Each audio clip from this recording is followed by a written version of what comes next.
Welcome back. And we're going to continue with some of our closing observations about the Free Nations Forum and a threefold Commonwealth. I I have corresponded with a Circassian cultural leader, Amjad Jaimucha, and presented the threefold Commonwealth idea to him.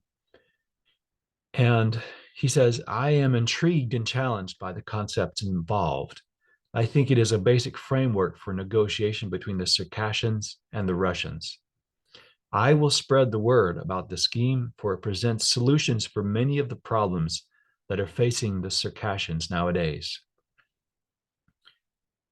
We, the Gottlieb Institute, would be glad to have many more quotes of support for this threefold Commonwealth idea, and not only words of support, but actions of forming a parallel threefold Commonwealth in exile and in opposition to the Russian nation state. Um, so that's what our videos are about. And as a Anglo-Saxon myself, having grown up in North America and seeing the strengths and weaknesses and the light and the dark side of the Americanist way, a word to the wise, to the Free Nations Forum. You know, in our perspective, the U.S. government will not help you much. They may help you some, a little bit, but Americanism worships the nation state boxes. This Wilsonian, quote unquote, self-determination of nation states, it was always a dead letter. Honestly, it was just used by the United States to break up Austria. I mean, we just use that self-determination of nations as a way to just break up our enemies. Okay. Yes, we sort of applied it to the Philippines and granted the Philippines independence. And but at the same time, like the Iroquois requested petition for membership in the League of Nations, and the United States government and the Canadian government uh, squelched that and sent in the police to break up their traditional governments and padlocked their meeting hall, their national capitol building. United States police just padlocked it and broke up their traditional government, forced them to disband, and and so the same principle that we are applying in Austria apparently didn't apply in North America. And so uh, I'm saying to the Free Nations Forum, anytime you're saying, oh, all the principle of self-determination of nations, that's never going to fly. Everyone knows that. I mean, it was just blank, what you call it, platitudes used by the United States to break up our enemies of during World War One. So our next paragraph, we're saying that U.S. government may help you a little. What do we know? Maybe they're helping you. Maybe they will help you. Maybe there'll be a few stipends from CIA, a few trips to Washington's, maybe a few banquets, a few proclamations in support of the free nations. They're for the last, since uh, the Cold War, there was Captive Nations Day, or where the United States Congress would remember the nations that were captured by the Soviet Union, including like the Don Cossack Nation, the Kasakia, the Edel Ural peoples who are active in the Free Nations Forum. You all probably know this better than I do. But yeah, U.S. Congress would celebrate that and make a proclamation maybe every year recognizing that. Um, it made little difference. I mean, hardly any Americans have ever heard of captive nations, even during the Cold War. And let me say, the the dark side of the Americanist way will probably eventually betray you. Um, as a son of a U.S. Veteran, Vietnam vet, combat, a son of a combat medic, um, I'm familiar with the history in Vietnam, and like the United States or the Western Allies promised the Montagnard nationalities that promised the Montagnards some sort of ethnic autonomous region or even perhaps political independence from Vietnam. You know, those are the highland nationalities who speak various languages different than Vietnamese. You know, what became of that? Just misery. It like destroyed the war, destroyed so much, just destroyed our Montagnard allies. Of course, there's like poignant remembrances of our Montagnard allies. I mean, I did a little bit of volunteering for Montagnard refugees in Greensboro, North Carolina. They're beautiful people, um, but I mean, if you look at the arc of what happened, the United States through our just blundering ignorance and this like some sort of strange uh, force of like sacrifice, like human sacrifice. It's almost like an Aztec scale sacrifice. We went in there and just destroyed though that those peoples, the Indo-Chinese peninsula, including our allies. Um, that's why I say, and then the Americanist way will probably eventually betray you, even if the United States supports you in some way for a while. Um, and I might be wrong. What do I know? But just to offer some words to the wise, um, there's also a tendency in the Americanist way. Whoops. Views the nation state boxes as inviolable. Like that is the god, one of the gods of the Americanist way are the existing nation state borders. Those are frozen. However they came about, they're frozen. And oh well, except in a very few occasions where, especially if they're a very, very staunch U.S. ally, or the U.S. is in a position to come in as a hero. Maybe in Kosovo, they're just like one exception, like they're going to be a U.S. ally, so yeah, Kosovo. Also, South Sudan, that would be another example of a U.S. ally is allowed to break off. But even if it's a U.S. ally, a potential U.S. ally, even then, the United States will usually sacrifice even our allies, and with the crocodile tears and you know if there was no better way, then maybe the Americanist way would be the best way. But there is a better way. There are actually, besides there being facets of better better things in various countries that the Americanist way could learn from. We are offering the threefold way, which is really better, even though it does not yet exist on the face of the earth.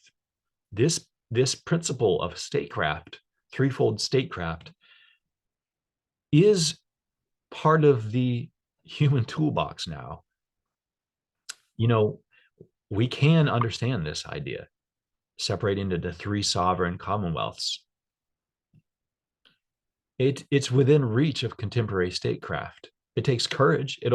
I mean, can you imagine like the head of NATO, Jens Stoltenberg? Can you imagine him saying, "Oh, we're going to kind of change direction here instead of escalating, and just predictably, oh, let's just expand NATO and um, Finland and Sweden. Let's just make NATO stronger and stronger and stronger because there's no better way." What if he instead announced, you know what, we're going to turn Europe into a threefold Commonwealth. And we're going to separate all the different national cultures. They're all going to become culturally independent, and their cultural homelands are going to overlap with each other. And they're going to on cultural maps, they're going to show their historical homelands is overlapping with each other. Um, the Norwegian historical homeland, German, French, they're going to all be restored culturally. The school systems are going to operate freely throughout Europe, no longer be tied to a nation state governments. And in all of the political units of Europe, of the European Union, whether they be,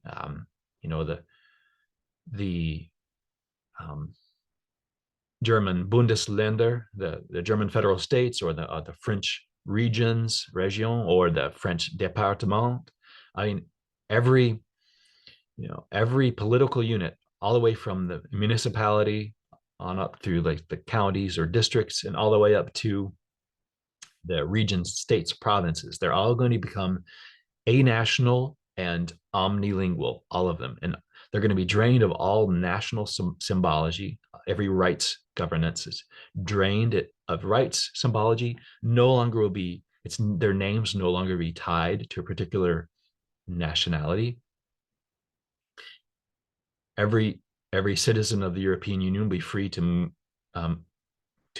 not only move anywhere in the EU, which we already have something like that, the Schengen Agreement, but they'll be free to develop their culture freely, and develop, bring along their national school systems even, and any other kind of school system, homeschools throughout Europe, language immersion, and you don't, and that applies not only to the traditional European nationalities, but every nationality who's present in Europe, including like this Syrians and other Arab nationalities, or any human culture that's present in Europe becomes culturally independent, with their own national cultural trusts, and each national cultural trust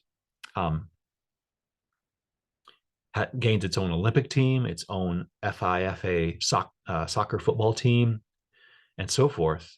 That their own membership in UNESCO, all the different European minority nationalities become literally culturally independent, such as the Frisians of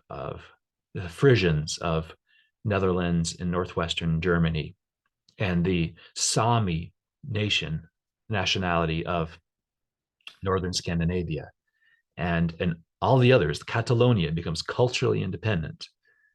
The Basques,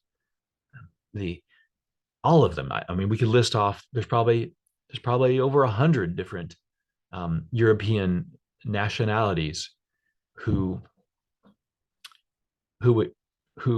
are presently just packed into the national minority status, and they're sort of invisible. Now, imagine if Jens Stoltenberg said, "We're gonna turn the European Union into a European trine, threefold Europe." Imagine what result there would be from Russia. I mean, Russia would be like speechless. Like, okay, that's interesting. Instead of just going on the predictable route of super nation state NATOism, you're totally transforming yourself. You're going to allow the Russian school system, Russian language immersion schools, Russian language kindergartens, and so forth, Russian universities to start developing freely throughout Europe. You're going to allow Russia to restore the Russian historical homeland as a cultural concept, as a cultural space, and on cultural maps, you're going to recognize that as the Russian Empire is going to be shown as the Russian historical homeland, overlapping with the Polish historical homeland, the Norwegian historical homeland, overlapping with each other. Can you imagine? I mean, Russia would be speechless. Like, I mean, all the Russian complaints about cultural, canceling the Russian culture of 1,000 years. I mean, that would be totally diffused. I mean, I can't speak for the Russian leadership. I'm not in the mind of you know I I'm not them, but imagine it. You know, let's do it and let's see what would happen. And the You Free Nations Forum, you know, you're in a position where you could do this and make the news. Like the Free Nations Forum, in cooperation with the Free Russia Forum, is going to form a threefold Commonwealth in exile. I mean, the existing nation states in Europe would have to start to be like scratching their heads and being like, hmm, that's really something. Like, I cannot predict what how the European Union react. They're presently in the grip of the Americanist way, the nation state idea, super nation state, continental nation state. Um, but you Free Nations Forum are in a position to really bring something new to Europe and humanity, something that would have stopped World War I, would have prevented World War II, and prevented so many wars in the meantime, Vietnam War and so forth. They were all due to the, I mean, nearly all due to the fusion of culture and state or economy and state. For the Vietnam War was, you know, um, a lot of factors, but there was usually a economic tie. For example, the French Michelin rubber factories. I mean, that's one of the reasons the United States was interested in securing the Indo-Chinese Peninsula. I mean, my father, he he witnessed he was as a U.S. soldier, a medic. He was there in the former French Michelin plantations. Anyway, so Free Nations Forum, you can take this idea up. We beg of you to finish this slide. Like, okay, if you're going to go the route of trying to break up Russia into just smaller nation states, well, there's going to be factions of the American government who may support you, but there's other factions who will be like thinking to themselves, well, we don't want Russia or China providing support for our own ethnic fault lines, right? Um, you know, there is, I would say that there's an unspoken agreement between nation states and the big powers. Is like, you know, don't support, you know, separatists in our country. Otherwise, we'll support separatists in your nation state. And so you have this sort of beastly agreement. Now, granted, the United States, since the end of the Cold War, views itself as the exception. And so we don't even have to be logical. We don't have to be even equal about it. We can say, yeah, we're going to break up your nation state because you're the bad guys, but you can't break up ours. And because we're the good guys. Um, and that's predictable. And if the Americanist way was really the best possible future, then we would just have no other choice than to support that. Like, yes, let's support that, even if it takes decades of war in Ukraine and maybe World War III. Even if it takes that, the Americanist way is just the best conceivable pathway. But if you watch this series of videos, there is a better way. And if you know about it and you understand it, but you're not willing to take it up and voice it and start to embody it, and there's repercussions, um, continuations of these crazy wars and societal sicknesses, then then why don't we become part of the solution and devote ourselves to the solution instead of bowing to the nation state god, the nation state gods. yeah, the nation state beast is one of the Americanist gods besides the almighty dollar. And I don't want to sound too negative, because I would, we would be glad to support this separation of powers in the United States in North America.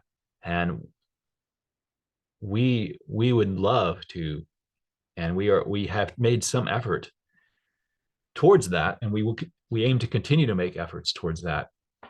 We'll speak to any branch of humanity, whether they be Anglo-Saxon or the free nations in in uh, in Russia. We're willing to speak with the Russian national, Putinists. We're willing to speak with the Chinese government. Um, these principles can be applied to any situation, healing principles, but we're not gonna mince words. And when you have these principles in hand, this toolbox in hand, you'll see how to navigate things. All right, and this last point here, this sort of negativity I voiced in this one slide, I would love for the North Americans and the Europeans to prove me wrong. Okay, you can contact me, Gottlieb Institute.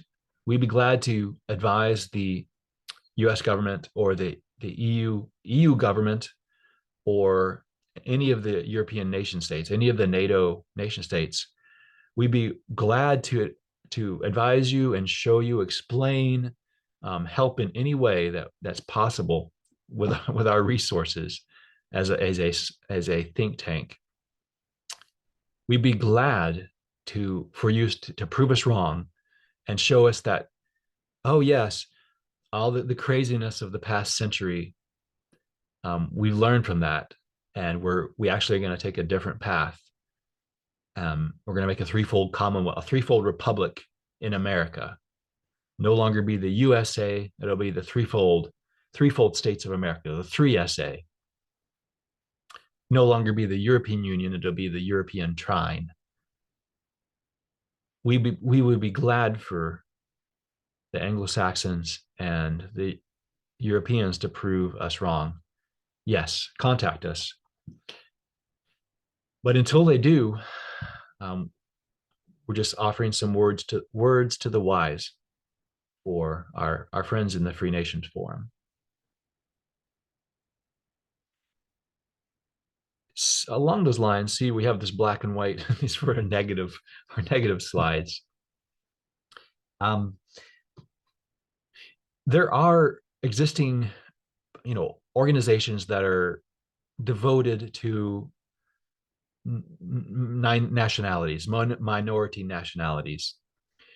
And okay, what we want to say here is they're all ineffectual. They're chalky and lukewarm. For example, the FUEN is the Federal Union of European Nationalities. It's an organ of the European Union. I don't think hardly anyone's heard of it. I mean, it's existed for decades. They have a website. I'm sure the people who are involved in it have some nice meetings. It's composed of a bunch of different officially recognized national and linguistic minorities in Europe. Okay, that's great. It has various like the Frisians and probably the Sami and the Danish minority in northern Germany. And gosh, I don't have the list in front of me, but probably the Hungarian or Székely nationality in Romania and Transylvania. All these different, national minorities. So there is a forum called the FUEN. It's part of the European Union, but it's just lame. I mean, as far as I know, there's probably some beautiful cultural events going on there, but it doesn't really have the presence and the vision that would really embody these national cultures. Like in a threefold Europe, in all these so-called national minorities, they're only a minority within the concept of nation state boxes. When culture is fused with state, then anything that's beneath that is a minority. It's a national minority within those boxes. But if you get rid of the boxes, separate culture, and also separate culture and state, then every nationality, every cultural nationality is completely culturally independent of each other. They're not subservient to any other nationality, any other nation, as far as in the cultural sense. Um, they're no longer a minority, because in in every 1 meter by 1 meter square, wherever I'm standing, I'm a majority. And it only when there's a box around me am I a minority, if that makes sense. So yeah, another example of an ineffectual, well-meaning, lukewarm organization is the UNPO, the Unrecognized Nations and Peoples Organization. It's nice. I've corresponded with them in the past. I even we even offered this threefold idea to the UNPO. No response. They I'm sure they do some fine things. They kind of raise the awareness in some ways, probably have some some influence. I'm not saying it's totally useless, but it's not really embodying these nations. Um, they need to become all these nations need to become culturally independent. That's an inherent right of a cultural nation to be culturally independent, and that means independent school systems. That means no more government schools, while still preserving the right to education through an educational voucher issued equally to each citizen, each child age citizen. Another example of an attempt to work with like national culture is the Prometheanism, also known as the Intermarium movement in Poland around World War One, and that was where Poland really tried to make and sponsored these nationalities in Russia, especially to try to break up Russia and extend the Polish influence, and also bring cultural freedom to those nationalities, many of which are members of the Free Nations Forum today.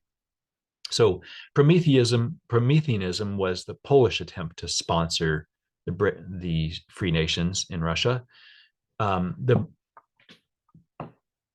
Brest-Litovsk Treaty, which I mentioned in an earlier slide, was a German monarchic attempt to sponsor the Free Nations of that era. And so, you Free Nations in Western Russia, you're familiar with those episodes. And the Free Nations Forum, if you would take it with the threefold Commonwealth, it would be a whole nother era of building the Free Nations.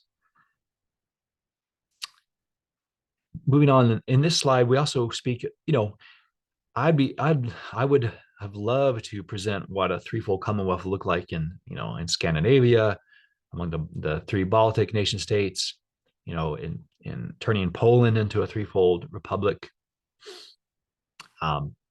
even the Central European, so-called, the German speaking nation states who came up, actually, who voiced this idea, the threefold Commonwealth idea, to step up.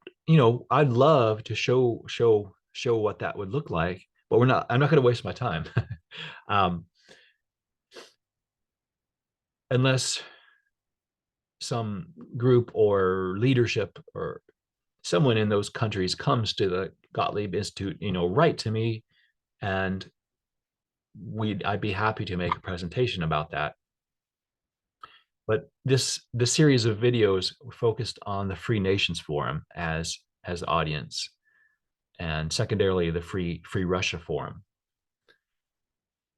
But because those examples I gave just now of the Scandinavian nation states and so forth, they're entranced by the European Union and NATO project. Um, they're this super nation state idea, which United States of Europe. Um, that's where all the focus is on, and if that remains the focus, then it's predictable, like the direction it's going in. Okay, Sweden and Finland joined out of fear, and NATO is going to get harder and harder, and there's going to be this and that. It's predictable. Um, well, why don't you just take a different path? And I don't want to say, in a political military sense, it may make sense for Sweden and Finland to join NATO, and um, but if the political military were untangled from the cultural and from the economic sector, um, then these decisions would be more transparent, and the effects and the motives would be more transparent. And at the very least, let me just throw this in: after the Cold War, we should have at least renamed NATO and gave it a new symbol. I mean, at the even just that would have been. I'm chuckling. It's not funny. It's not funny at all, because these beautiful human beings, Ukrainians and Russians, are being destroyed every day. And that sorrow is what fueled the Gottlieb initiative, what fueled my will as president of this think tank to step up and write that book about what a separation nation state would look like in Ukraine, threefold Commonwealth in Ukraine. That book's available on Amazon as free PDF at our website. That impelled me. That tragedy impelled me to write that book. And the book is very clear.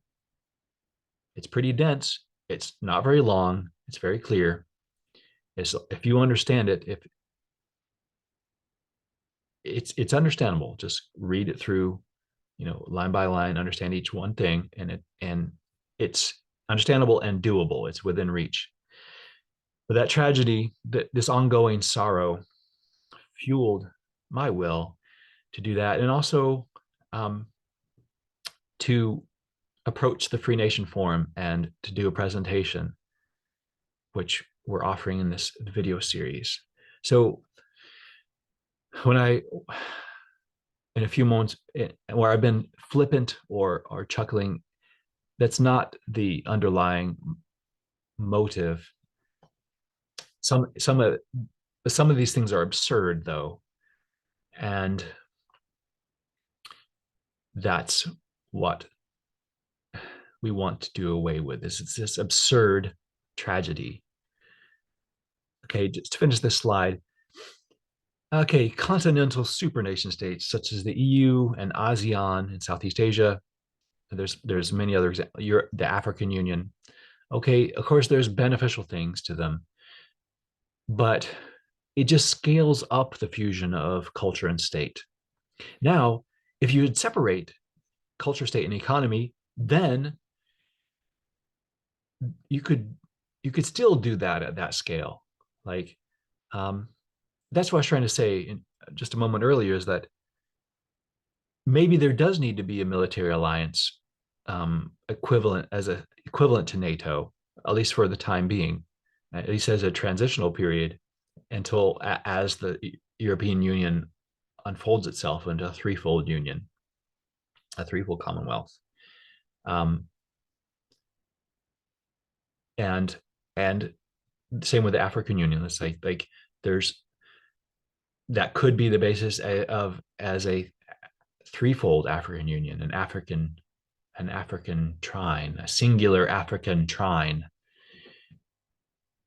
Yeah, we're not opposed to any scale. We're willing. This idea, the separation of the three forces, it works. It brings health to any scale, from the municipality on down to the continent and the world. But we're not for world government in its current We're not for world government because that just also scales up the fusion of culture and state. The United Nations itself can be no more healthy than the nation states it's made of. And since all nation states are a fusion of culture and state and economy, then the United Nations itself is also a muddled fusion of culture, state, and economy. It's the United Nations. It's really the United Nation States. It's really the United National Economies. Which so it's a tangled, muddled beast. I mean, of course, there's good things that the UN does or individuals do within the context, but whatever good work they would be doing would be magnified and clarified by a threefold United Nations, tri-United Nations. The nations wouldn't be the right word because nations means a cultural identity only. That's what the word nation means. Um, so it would have to be some other name, a threefold Commonwealth instead of the United Nations. So that would be healthy. That's the we would say the only something like that is the only kind of world government we are for, and um, and that healthy separation of powers at whatever scale would not be government as we know it. So this last point here, the threefold Commonwealth is counterpoised to serve as a strong and wise and beautiful civilization, growing in between the Americanist EU military corporatism and Eurasianist Russianist military statism. So the West is like a military corporatism. The East of Russia and Russia and China are about military statism. One is corporatist, the other statist. Threefold Commonwealth offers a different path than that.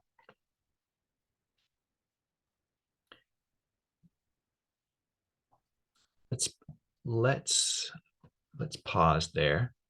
Thank you.